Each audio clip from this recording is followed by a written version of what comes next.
Yes mga palalabs, this is Analisa TV Mix Vlog mga palalabs. Nandito kami ngayon sa Jensen. Yan mga shout out din.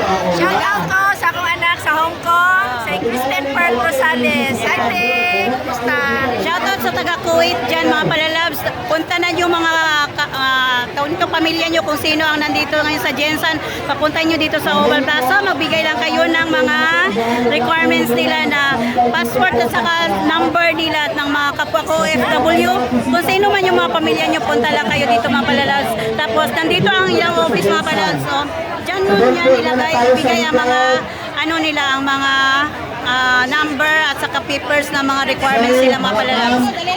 Yan mga palalabs, so yun ang mga papel namin mga palalabs. So kinuha nila para lang mabigyan kami ng ayuda bilang isang OFW. Ipaglaban natin to.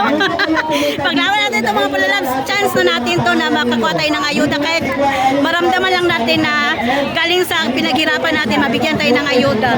Yan o. Tingnan nyo si Mala.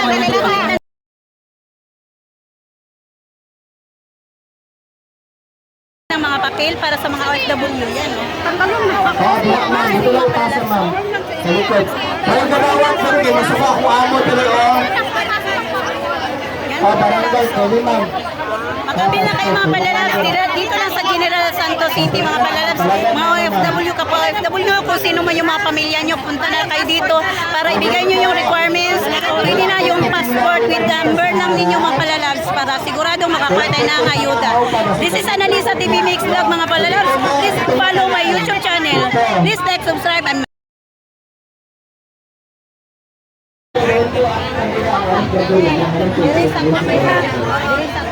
kay mag-vlog ko para mabalance ako mga OFW.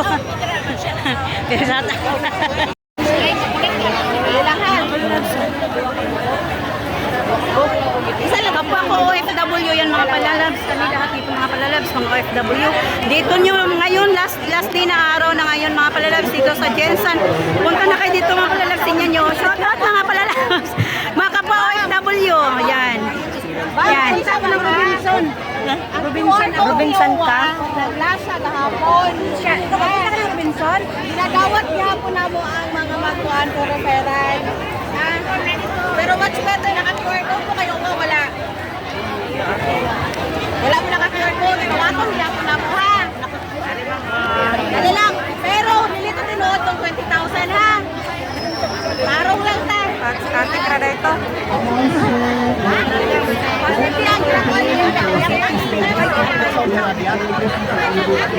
Yes, mga palalabs, please mga taga Jensen, punta na kayo dito mga palalabs. Ganito ang sitwasyon namin bilang isang OFW mga palalabs. This is my chance ko na makakuha ng mga video mga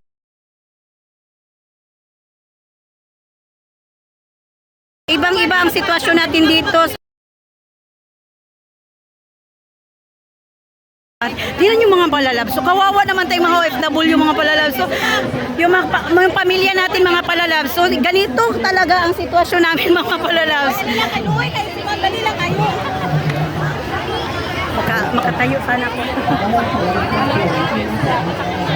Ayan mga palalabs. So, pero ako mga palalabs, nakapasa na ako ng requirements ko. Nakapasa na ako ng ng form ko. Diba? Pero sabi ng nakausap ko yung nasa loob mga palalabs, mag-interbarangay sila kung malalaman nila kung ilan ang OFW dito sa Jensen. Kasi minsan mga palalabs, may mga kalapit barangay namin dito or kalapit lalawig namin dito mga palalabs na taga Pulubulok, Marbel, hindi na sila mag-cater mga palalabs kasi ang nikikiter nila dito mga palalabs is Jensen ang na lindol. Yun ang effective lang ng mga lindol. Program si UWA sa mga distress OFW. Yes, mga distress OFW mga palalabs. Kung sino ang distress dito sa Jensen, sa mga South Cotabato, punta lang kayo kay OWA kasi may makuha ka talaga na assistance sa mga distress or OFW workers natin mga palalabs. Kapwa ko OFW, shout out sa inyong lahat dyan. Na distress OFW lang i-cater. Ha? Atong sa regular program nila. Regular program nila mga palalabs nga distress mga palalabs. So yun ang ikikater ni OWA. Klaro ba yun mga palalabs? So taga-OWA yan sila. Mga regular ni OWA.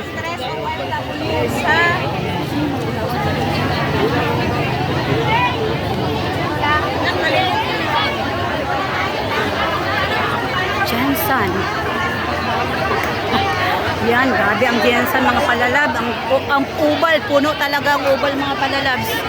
Yan ang Jensan mga palalabs. So, tingnan mo yung mga papel ng mga OFW. Ilan ang OFW dito sa Jensan mga palalabs? Tingnan mo yung mga papel. Nagkatambak-tambak na mga palalabs. So, hindi ko alam kung nandyan ba ang pangalan ko. Yan. Mga kapwa ko OFW, ipaglaban na natin to. This is a chance na makakuha tayo ng assistance dito sa kay OWA. Shout out, Nay, yung mga anak doon sa ibang bansa na makikita kayo, Nay, ha? Sa YouTube channel ko, Nay, makikita kayo. Yun, ang mga parents na mga kapwa OFW ko, mga relatives nila, nandito na kami sa Jensan ngayon. Sana mabigyan naman kami ng katarungan, mabigyan kami ng ayuda. Yan mga palas. Kakopi ako sa DMW sa 1,000 sa makakuha sa DMW mga display. Actually, naman po ang